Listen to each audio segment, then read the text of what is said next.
সুপ্রিয় বন্ধুরা, আজকে অত্যন্ত গুরুত্বপূর্ণ একটি বিষয় নিয়ে আলোচনা করব। সেটি হচ্ছে যারা 18তম নিবন্ধন ভাইভাতে আমরা উত্তীর্ণ হয়েছি এবং যারা ষষ্ঠ গণবিজ্ঞপ্তিতে আবেদনের অপেক্ষায় রয়েছি তাদের জন্য আজকের ভিডিওটি।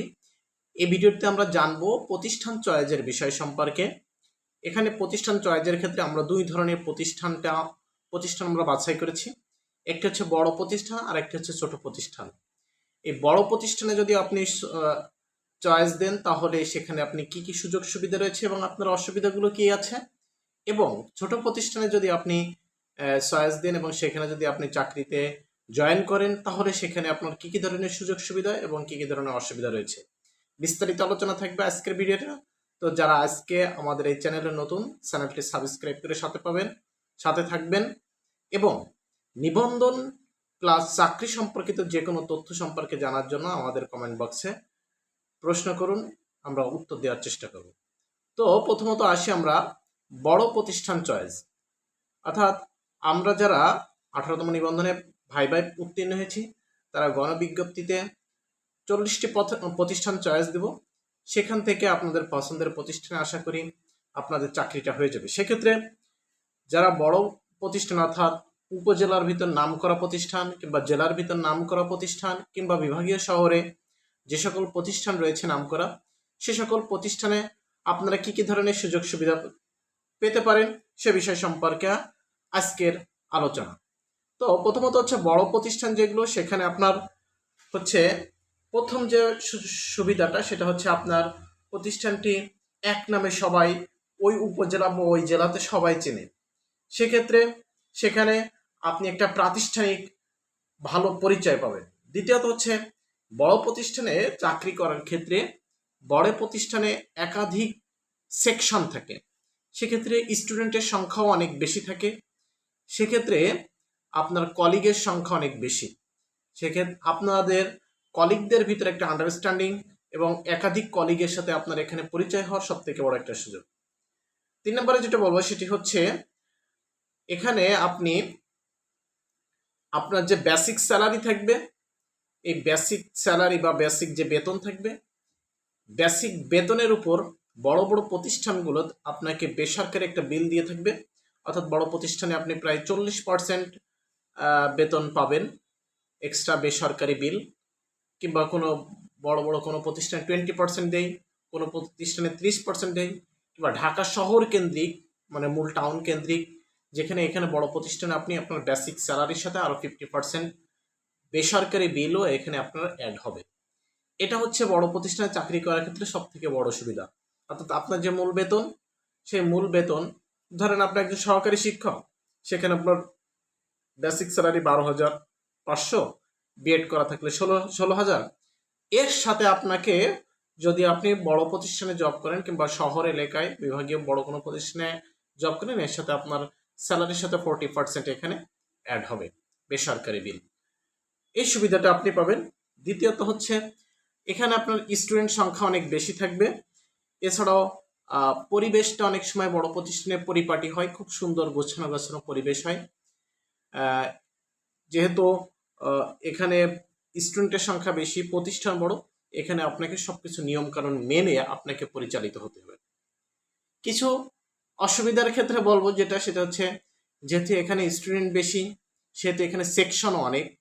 বিভিন্ন সেকশনে দেখা যাচ্ছে কোনো সেকশনে ক্লাস 6-এ 4টা সেকশন ধরেন, প্রত্যেক সেকশনে 60 জন 70 জন 80 জন করে স্টুডেন্ট রয়েছে। এই স্টুডেন্টের ক্ষেত্রে দেখা যাচ্ছে হিউজ স্টুডেন্ট, 1000 স্টুডেন্ট, আপনাকে কাউন্সিলিং করতে হবে, প্রতিদিন 4-5-6টা করে ক্লাস নিতে হবে। দেখা যাচ্ছে আপনার বিকাল 3টা পর্যন্ত 4টা পর্যন্ত আপনাকে এই প্রতিষ্ঠানে ক্লাস নিতে হবে। অর্থাৎ 5-6 ঘন্টা একটানা ক্লাস নেওয়ার আপনাকে ধৈর্য রাখতে হবে। এখানে নিয়মকানুনের ভিতর যেহেতু থাকতে হবে, সেহেতু এখানে বোরিং ফিল করার কোনো সুযোগ নেই। এখানে অনেক স্টুডেন্টকে আপনাকে কাউন্সিলিং করতে হবে, যেটা অনেকের জন্য অধৈর্যের কারণ হতে পারে, মানে ধৈর্য হারা হয়ে যেতে পারেন। সেক্ষেত্রে আপনার এখানে ধৈর্যশীল হতে হবে। এছাড়া যেহেতু একাধিক শাখা, এখানে বেশি ক্লাস নিতে হবে। ক্লাস নেওয়ার ক্ষেত্রে ধৈর্যশীলও হতে হবে আপনাকে। এক নাগাড়ে আপনাকে 3 থেকে 4 ঘন্টা ক্লাস নিতে হবে। এগুলো হচ্ছে আপনার বড় প্রতিষ্ঠানের ক্ষেত্রে কিছু একটা অসুবিধা, যাদের পরবর্তীতে এর থেকে আরো ভালো চাকরি করার ইচ্ছা আছে, সে সকল চাকরি করতে গেলে দেখা যাচ্ছে অনেকের এই 4-5 ঘন্টা ক্লাস নেওয়া একটা ধৈর্যের বিষয় হয়ে থাকে। কারণ আপনি যখন প্রথম প্রথম আপনার ভালো লাগবে, কিন্তু যখন একটা সময় দীর্ঘদিন আপনি চাকরিটা করবেন, সেক্ষেত্রে আপনার 4-5 ঘন্টা ক্লাস নিতে গেলে ক্লাস নিয়ে এসে নিজেরও একটা এনার্জির বিষয় থাকে। এই এনার্জিটা অনেক সময় ধরে রাখতে পারে, অনেকে ধৈর্য হারা হয়ে যায়। অনেকে এত ক্লাস, এত স্টুডেন্ট কাউন্সিলিং করা, এত নিয়ম কানুন মেনটেন করে চলা, বিভিন্ন সেকশনে এই কাজগুলো করা অনেক কঠিন হয়ে যায় অনেকের জন্য। এটা হচ্ছে বড় প্রতিষ্ঠানের ক্ষেত্রে আমি মনে করি এটা অসুবিধা। এছাড়াও আরেকটা বিষয় হচ্ছে কি, বড় প্রতিষ্ঠানে আপনি আরেকটা বিশেষ সুবিধা হচ্ছেন কি, সব জায়গায় গেলে একটা অনার পাবেন, আপনাকে এক নামে সবাই চিনবো, অমুক প্রতিষ্ঠানের শিক্ষক। ঠিক আছে, বিভিন্ন প্রতিষ্ঠানে যখন অনুষ্ঠানগুলো হবে, অনুষ্ঠানগুলো খুব জমকালোভাবে হবে, খুব জমজমাট অনুষ্ঠান হবে। সেখানে আপনি একজন অনারেবল মেম্বার হিসেবে উপস্থিত থাকবেন, সেক্ষেত্রে আপনাকে গেস্ট করা হবে।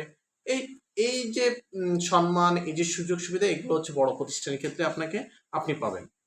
আর যে সকল ছোট প্রতিষ্ঠান, অর্থাৎ বিভিন্ন ইউনিয়নের ভিতর, মানে উপজেলার ভিতর একটু নিম্নমানের, স্টুডেন্ট সংখ্যা খুব কম, ঠিক আছে, যেখানে কলিগ সংখ্যা তো বেশি না, প্রান্তিক অঞ্চল, প্রত্যন্ত অঞ্চল, এখানে পরিবেশটা অত বেশি ভালো থাকবে না ছোট ছোট ছোট প্রতিষ্ঠানে। হ্যাঁ, আবার অনেক ছোট ছোট প্রতিষ্ঠান আছে, প্রতিষ্ঠান ছোট কিন্তু পরিবেশটা খুব গোছালো গাছালো, পরিপাটি।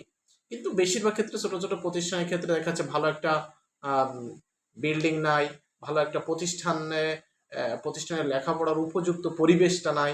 এরকম ছোট প্রতিষ্ঠানের ক্ষেত্রে কিছু অসুবিধা দেখা যায়। এছাড়াও ছোট প্রতিষ্ঠানে কিছু অসুবিধা আছে, যেমন আপনার বেসিক স্যালারির সাথে আপনি বেসরকারি যে বিল, এই বিলটাতে 10% থেকে 20% এর বেশি আপনি পাবেন না এক্ষেত্রে।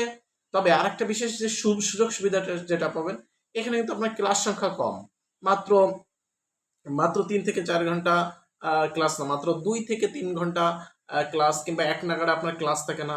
এখানে স্টুডেন্ট সংখ্যা কম থাকে।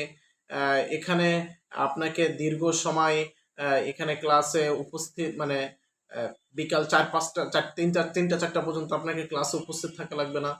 যেহেতু স্টুডেন্ট সংখ্যা কম, সেহেতু এখানে আপনার ক্লাসের সংখ্যা কমে যাবে। তবে একটা বিষয় আছে, এই ছোট প্রতিষ্ঠানে দেখা যাচ্ছে অনেক সময় ভালো স্টুডেন্টরা ভর্তি হতে চায় না। সেক্ষেত্রে দেখা যাচ্ছে যারা ভালো স্টুডেন্ট না, তাদেরকে কাউন্সিলিং করা কিন্তু একটা কষ্টের বিষয় হয়ে যায়। সেক্ষেত্রে বড় প্রতিষ্ঠানে দেখা যাচ্ছে অনেক ভালো ভালো মেধাবী স্টুডেন্ট এসে ভর্তি, সেখানে আবার কিন্তু তাদেরকে পড়াতেও আপনার যেমন ভালো লাগবে, এদের কাউন্সিলিং করাও খুব সহজ হবে। এছাড়া হচ্ছে ছোট প্রতিষ্ঠানে আপনাকে কখনো ধৈর্য হারা হতে হবে না, ঠিক আছে, যেহেতু অল্প স্টুডেন্ট, এখানে অনেক সময় ক্লাসও অনেক সময় হয় না। এরপরে এরপরে আমরা দেখব হচ্ছে যে সকল ছোট ছোট যে সকল প্রতিষ্ঠান রয়েছে, এই প্রতিষ্ঠানগুলোতে অনেক সময় প্রান্তিক অঞ্চলে হয়ে থাকে, যেখানে যাওয়া আসার রাস্তা থাকে না, চলাফেরার রাস্তা থাকে না, বিদ্যুৎ লাইনও ঠিকঠাক মতো থাকে না, দেখা যাচ্ছে বিভিন্ন কম্পিউটার ল্যাব থাকে না, ছাত্রছাত্রীর যে সমস্ত চাহিদা আছে, চাহিদা মোতাবেক ইনস্ট্রুমেন্ট প্রতিষ্ঠানে থাকে না, ইত্যাদি। এগুলো হচ্ছে ছোট প্রতিষ্ঠানের ক্ষেত্রে অসুবিধা। তবে সুবিধা যেটা হচ্ছে সেটা হচ্ছে ক্লাস সংখ্যা কম থাকে, এখানে অত নিয়ম কানুন বেশি একটা দেখা যায় না। সেক্ষেত্রে যারা আগামীতে এর থেকে ভালো চাকরিতে জয়েন হতেছেন, তাদের এখানে নিজেদের স্টাডি করার একটা সুযোগ আপনি এখান থেকে বের করে নিতে পারবেন, এবং আগামীতে আপনার যে পরিকল্পনা, যে স্বপ্ন আছে, সেই স্বপ্ন পূরণের একটা সুযোগ থেকে ছোট প্রতিষ্ঠান থেকে। বড় প্রতিষ্ঠান থেকেও থাকবে, সেক্ষেত্রে বড় প্রতিষ্ঠানে আপনার জন্য একটু হার্ডলি পরিশ্রম করতে হবে।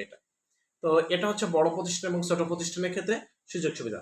সব মানে মেজর যে সুযোগ সুবিধা, সেটা হচ্ছে বড় প্রতিষ্ঠান আপনার বেসিক স্যালারির সাথে আরো 40% 30% হচ্ছে আপনার বেসরকারি বিল অ্যাড হবে। আর ছোট প্রতিষ্ঠানে হচ্ছে 10% থেকে 20% স্যালারি আপনার বেসিক স্যালারির সাথে এখানে হচ্ছে যোগ হবে বেসরকারি বিল।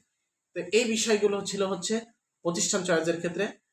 অনেকে চিন্তা করেন আমি আগামীতে বিসিএস ক্যাডার হবো, ইত্যাদি ইত্যাদি স্বপ্ন থেকে। সেই স্বপ্নগুলো লালন করতে হলে আপনাকে এখন বেছে নিতে হবে আপনি বড় প্রতিষ্ঠানে যাবেন নাকি ছোট প্রতিষ্ঠানে যাবেন। তো সবাইকে অসংখ্য ধন্যবাদ। সকলে যদি কারো কোনো প্রশ্ন থাকে অবশ্যই কমেন্ট বক্সে জানান, উত্তর দেব। সে পর্যন্ত আগামী ভিডিও পেতে অপেক্ষা করুন। ধন্যবাদ। আসসালামু আলাইকুম।